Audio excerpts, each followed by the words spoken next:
Au sommaire de cette édition religion, tant de réjouissances à l'église Les Sentinelles de l'Éternel d'Abidjan. Les enfants de l'Éternel ont apporté au Seigneur le fruit de leur récolte de l'année. Une belle fête de moisson pour magnifier l'Éternel.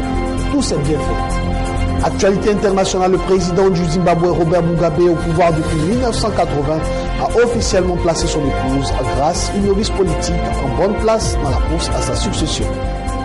Au Mexique, le ministre de la Justice mexicaine Jesús Murillo Caram a confirmé le dimanche dernier que les restes de l'un des 43 étudiants disparus depuis fin septembre dans l'état du Guerrero, dans le Mexique, avaient été identifiés après les tests d'ADN.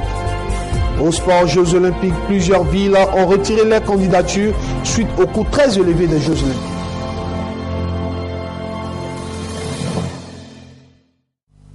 Madame et Monsieur, bienvenue à cette édition d'information que nous ouvrons par la religion, tant de réjouissance à l'église.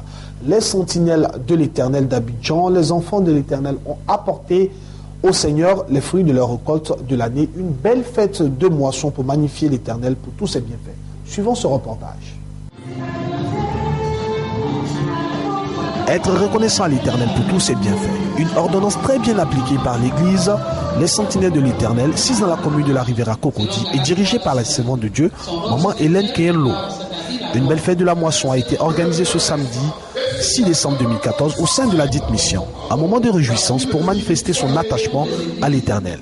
Ce moment de réjouissance a été marqué par la présence de plusieurs fidèles et hommes de Dieu venus de divers horizons. La prophétesse Hélène Kenlo, présidente fondatrice de l'église Sentinelle de l'Éternel et principale initiatrice de ce programme spécial, a saisi cette occasion pour expliquer la motivation et l'objectif de cette fête de moisson. Nous avons organisé cette fête de la moisson dont les fruits seront organisés pour la création d'un centre de prière et de délivrance dénommé Canaan pour la libération des âmes. Donc, c'est l'objectif principal de cette fête de moisson. Cette année, elle a une orientation, une destination pour faire l'œuvre du Seigneur. C'est-à-dire, on n'a pas fait comme l'année passée. L'année passée, nous avons apporté au Seigneur les fruits de la terre et beaucoup d'autres choses.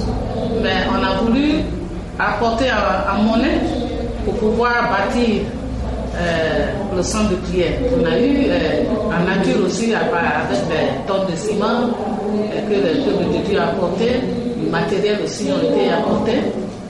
C'est l'argent que nous avons récolté ce soir pour destiner cela à la création, à la construction du centre de prière Canaan qui est à Kodo, à Thiers.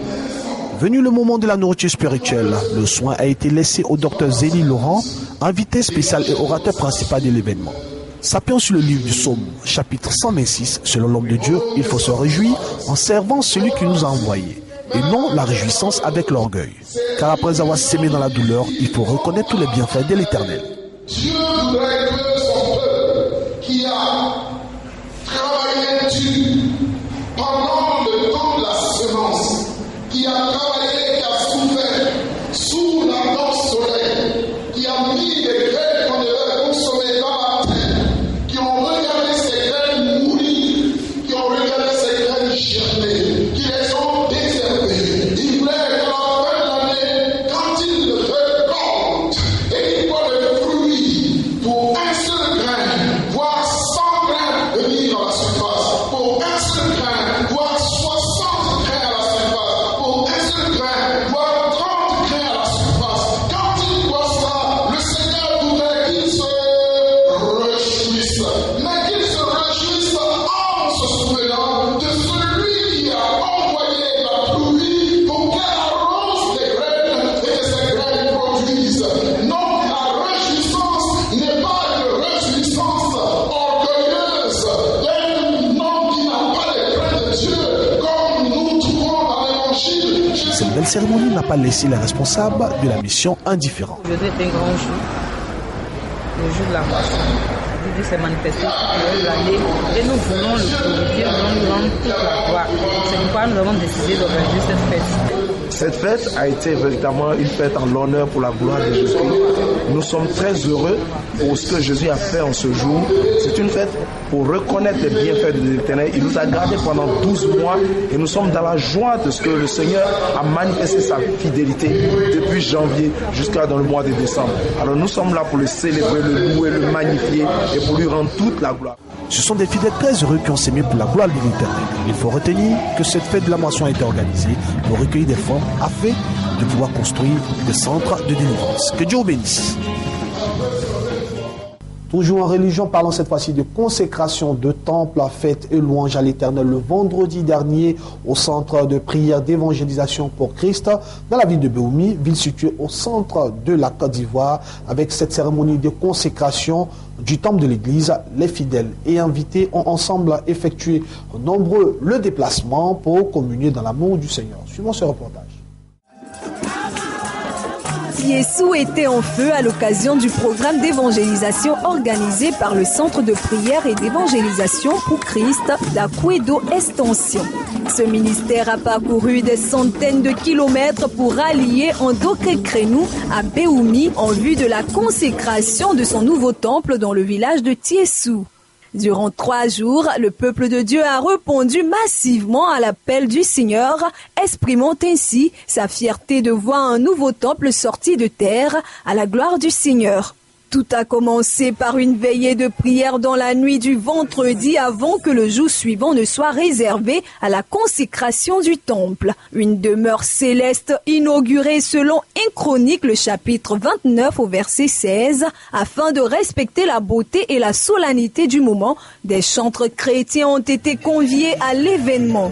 Ils ont tenu à apporter leur soutien en communion avec le peuple de Dieu présent pour l'occasion.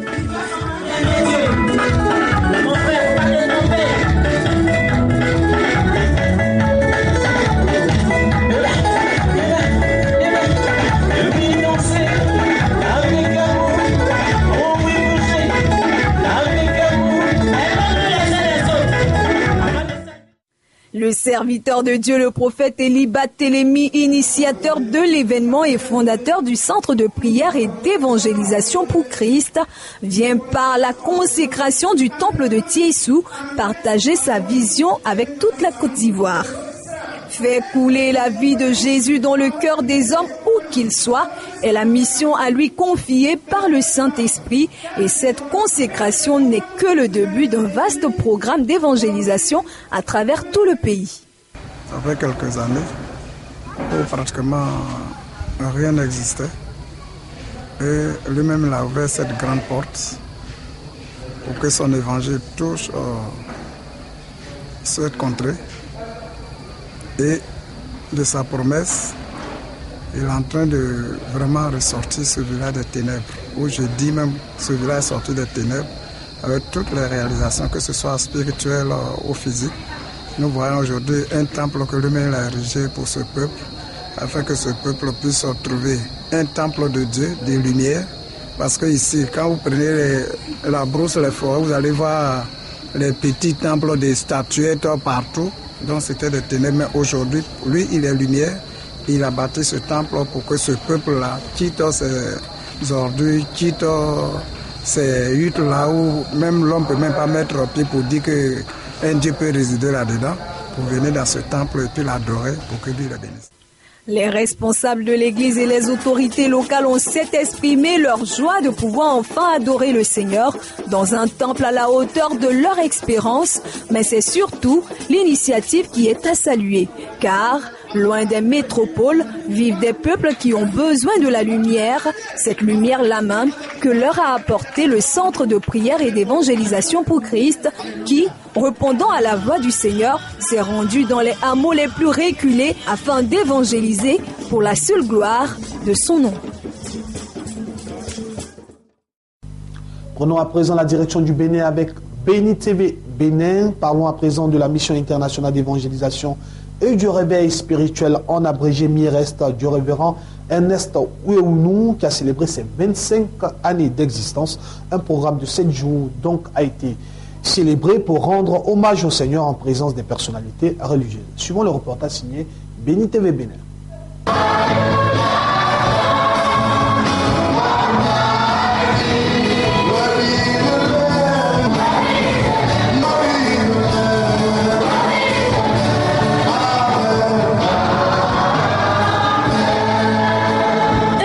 de siècle, soit 25 ans qui méritent d'être célébrés.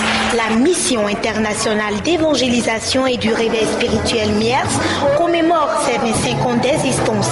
À cet effet, un programme de 7 jours a été élaboré pour rendre hommage à Dieu Tout-Puissant et à son serviteur, le bishop Ernest Wéounou, un homme à qui Dieu a inspiré la création de cette fédération qui aujourd'hui regroupe plusieurs ministères du Bénin. Notre devoir de mémoire nous oblige à reconnaître que la mission internationale d'évangélisation et de réveil spirituel fait partie de l'un des tout premiers instruments. Nous venons seulement pour honorer Dieu, le magnifier et le célébrer, et lui prouver notre reconnaissance pour toutes les grandes œuvres qu'il a faites à travers nos vies et ce qu'il a fait de nous aujourd'hui. Ce grand pilier de l'Évangile n'a pas œuvré seul. Il a reçu le soutien d'autres moyens de Dieu qui font partie des piliers de l'association. Oui, c'est vrai. Il y a 25 ans de cela, le Seigneur me demandait de revenir dans mon pays avec une mission particulière. Étant parti de mon pays depuis 17 ans, j'étais devenu étranger dans mon propre pays. Et je me demandais mais comment cette mission-là pouvait s'accomplir. Mais Dieu, qui connaît toutes choses, avait déjà tout préparé. Et je crois que durant cette semaine, vous aurez à voir de vos yeux et entendre de vos oreilles ce que Dieu a fait. La cérémonie d'ouverture a connu la présence de différentes associations d'églises et de ministères. Étaient aussi présentes les autorités politico-administratives du Bénin. 25 ans de ministère d'un homme au Bénin. 25 ans de réveil au Bénin. Il n'y a pas de réveil sans revivaliste, instrument humain aux mains de Dieu. Un quart de siècle dans la vie d'un homme, c'est certainement peu aux yeux des humains que nous sommes. Mais un quart de siècle, soit 25 ans de ministère, c'est un grand parcours qui mérite d'être célébré. Au menu de ce programme, des séances de renforcement spirituel et des enseignements animés par de grands hommes de Dieu. Cette semaine de reconnaissance à l'Éternel va s'achever le dimanche avec en apothéose un culte d'adoration et de louange. Puisse Dieu bénir ce programme. L'ambassade des États-Unis à Abidjan, au nom de son Excellence Terence McCauley, à travers M.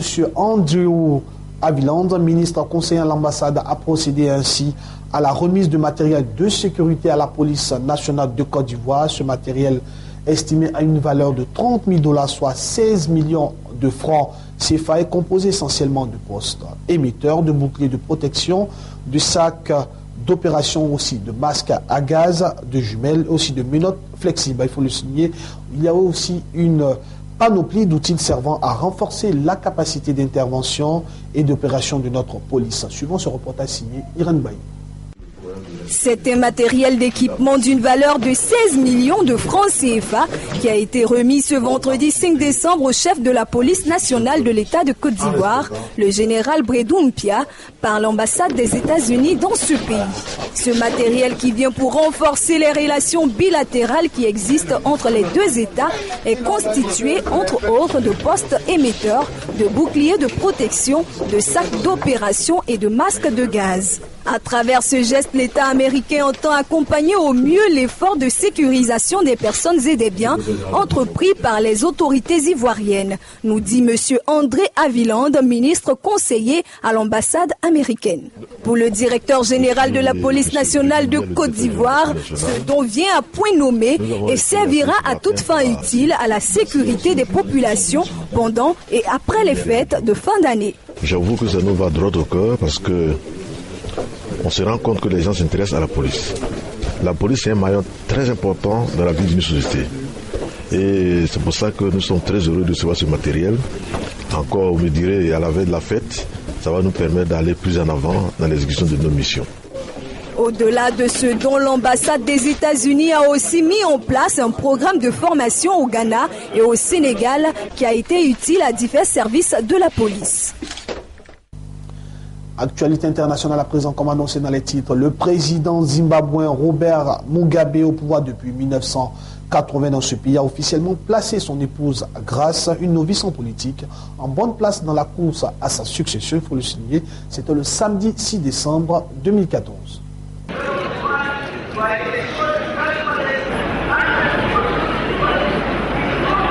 The Chief has declared appointed the Secretary for Women's Affairs in Zambia.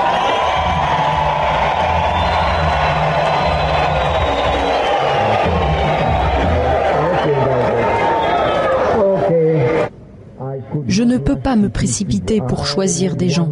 Je veux prendre le temps de voir des nouveaux noms, de nouvelles personnes entrer dans le comité central.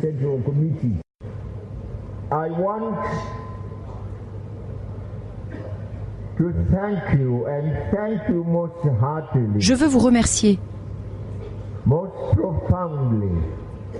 Merci du plus profond du cœur d'avoir voté encore une fois pour moi. En Europe, précisément en Belgique, actuellement touchée par des mouvements sociaux régionaux tournants, aussi certaines provinces, il faut le souligner, principalement aussi à Bruxelles, concernées par l'appel à la grève qui a été décrété ce lundi 8 décembre 2014. La région bruxelloise est paralysée par la grève. L'aéroport de Zaventem fonctionne au ralenti avec des retards et des annulations de vols. Les trains, les métros comme les bus ne circulent plus. Au cœur de la contestation, les mesures d'austérité annoncées par le gouvernement belge. Ils s'attaquent aux acquis des travailleurs alors qu'ils donnent des cadeaux aux grandes entreprises et aux riches et on ne peut pas accepter ça. Prévu de longue date, cet appel des organisations syndicales a été largement suivi. La marche à pied et le vélo sont donc de rigueur au centre de la capitale. Elle perturbe tous les gens qui travaillent et tous les habitants de Bruxelles. La grève est toujours une bonne option si l'on sait pourquoi on la fait. Et je ne veux pas m'énerver à cause de ça. Nous allons simplement continuer notre vie et aller à pied au travail. Les organisations souhaitent mettre la pression sur le gouvernement après un premier mouvement réussi organisé en novembre. Le ministre mexicain de la Justice a confirmé le dimanche 7 décembre 2014 que les restes de l'un des 43 étudiants disparus depuis fin septembre 2014 dans l'état du Guerrero dans le sud du Mexique avaient été cependant identifiés après des tests d'ADN réalisés par un laboratoire en Autriche. Buenas tardes, tengan todos compañeros de los medios de comunicación por asistir. Por lo anterior, il est confirmé que le test osseux correspond bien à Alexander Mora Venancio, 21 ans, qui fait partie du groupe disparu le 26 septembre à Iguala.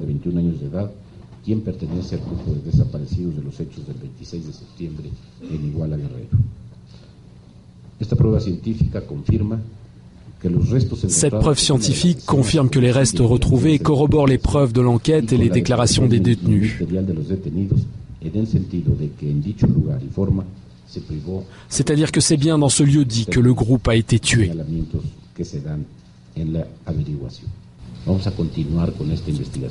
Nous allons continuer l'enquête jusqu'à l'arrestation de tous les coupables. Laissez-moi utiliser les mots du président. On tapera très haut s'il le faut.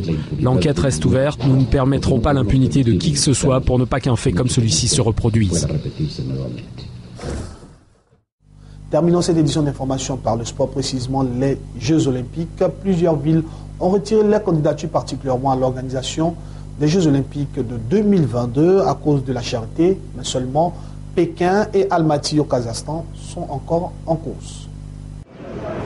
Les Jeux Olympiques coûtent cher, alors les candidats sont de plus en plus frileux. Pour les JO d'hiver en 2022, plusieurs villes ont d'ailleurs retiré leur candidature. Seuls Pékin et Almaty au Kazakhstan restent en course. À Monaco, le comité olympique doit donc prendre pendant ces 2 jours de réunion une quarantaine de dispositions pour réformer l'organisation des JO. Premier changement, les Jeux Olympiques pourront exceptionnellement avoir lieu dans plusieurs villes, voire pays. Cela multiplie les des facilités pour se présenter. À Paris, par exemple, la mairie est réservée quant à une candidature pour 2024, alors que l'État et la région Île-de-France sont pour.